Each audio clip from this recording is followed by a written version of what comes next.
Good morning guys. Andito na ulit tayo sa ating rooftop garden. Nag-transplant tayo ng mga sitaw. Kung tawagin ay kaupi. So, ito yun nga. Ito yung mga abandoned na mga paso ng mga kasamaan ko na dating nagtatanim dito. Medyo nawalan sila ng gana kasi sobrang busy na sa trabaho. Yun, nilagyan natin ng mga kaupi. Ka-transplant natin, binunot natin yung mga ligaw ng mga damo kasi may mga damo na nga yung mga pot nila. So, ito na yan. May pinapatubo kasi tayo dito nung nakaraan. Yan, tinanggal ko na yung iba. Yan na. Ito na lang naiwan. So, mabilis lang siya tumubo guys. Yung mga kaupi na to. Saglit lang. Ito yung garden natin. Ito yung pinagkakabala natin dati. Itong turnip na plant natin. Palagi na tayong uminom ng mga tsaa dyan araw-araw. So, pampalakas ng katawan. Marami siyang makuhang health benefits sa ating katawan. So, may antioxidant din siya, anti-cancer. May mga bubuyog na rin na paligid-ligid kasi medyo umukin na yung panahon pagkatapos ng bagyong Karina. So, yan. May malaki na tayong bunga ng patola guys, ready for harvest na yan. Yung mga talbos natin sa palagi ang pag-uulan, medyo okay naman. Dami na siyang mga talbos ulit. Yan, pwede na natin i-harvest yan kung gusto natin na magsabaw, maglaswa. So sa sili naman, hindi naman tayo nabibitin kasi sobrang dami niya ng bunga.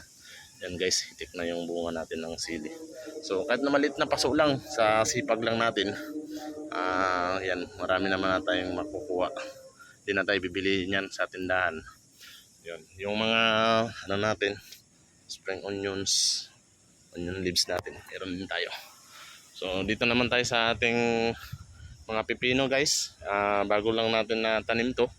Yan, makikita natin may mga bulaklak na siya dito. Ready for pruning na siya. I-check natin kung paano mag-pruning. So, sa mga YouTube lang natin makikita yan. Para at least kahit paano mayroon tayong konting idea. Yan, medyo marami talaga sila sa sa isang pot kasi walang tayong ibang mapaglagyan. Bali, 4 ata to na puno na ilagay ko. So, yan. Yung mga malunggay natin dinagdagan ko rin ng pipino, sayang kasi wala na tayong mapaglagyan na iba. So yun guys, kung may suggest kayo kung paano natin to ililipat, suggest na lang dyan, comment na lang kayo kasi hindi natin alam kung paano to ililipat pa kasi yung space at saka yung area natin maliit lang. Ayun kulang din tayo sa mga paso at saka yung lupa. Yun yung kulang natin. So ito, meron naman tayong tumubo dito. Isa, may malunggay din. Itong mga malunggay na to galing doon sila sa buto. Kaya medyo maganda-ganda yung tubo niya. Yung saluyot na natin guys, bali parang lang siya, wild lang siya, tumubo lang siya. Pero dati may isang puno ako tapos bumunga. Nung pagdating ng tag-init, hindi na siya naalagaan, tapos yung mga bunga niya nagkandalaglagan. Yung pagdating ng tag-ulan, yan, tumubo siya. So marami na rin tayong nakukuha dito na harvest.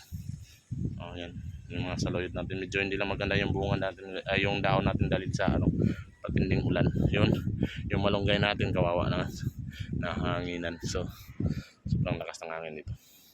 Yun, ito yung turnip na pinakauna kong tanim guys. Yun, medyo hindi na maganda yung bulaklak niya kasi medyo may edad na siya. Yan, may mga bunga na rin siya. Pwede natin ito maibenta sa Lazada guys. Mag-practice lang tayo kung paano tayo magkakaroon ng store. Ay, yaks. Yan. Yung may mga buto na siya, pwede na siya maitanim kasi na siya hinog na siya. Pwede na to. Yan, yung kalabasa natin guys, umapang pataas, yun lang. May bunga na rin tayo dun sa kalabasa sa ilalim. Meron na diyan. Yan. Ito guys, improvise lang natin to ng mga taniman dito sa rooftop kasi hindi naman natin talaga to balak na magtanim dito. Kaso nung time ng pandemic, medyo nababagot tayo. Kaya napag-isipan natin na kakaroon ng kunting garden dito. Liit lang na garden. Yan. Guys. Oo, lumago na yung kahoy dyan. Pero ano yan, hindi naman talaga siya totally kahoy. Isang halaman lang siya na tumubo lang dyan. Pero ano daw yan, herbal din siya. May nakikita ko sa Facebook dyan na naging gamot din siya. Bali nilalaga lang yun siya ng dahon. Yung iba nga dyan nilalagay sa mata. Pampalinaw daw ng mata pero di natin sure. Yung turnip natin ba guys, proven and tested na siya na ginagamit talaga siya, ginagawang tsaa. Yun, marami na yung nagpapatunay yung mga doktor na nag-vlog sa YouTube na nakakagaling talaga siya ng mga, hindi naman siya totally nakakagaling, yung may mga nakukuha siyang health benefits. Yan. Yun. Nakaka-prevent siya ng mga sakit. Yan guys. Okay, ganda ng mga turnip flowers natin. Okay, that's all for this morning guys. Bye bye.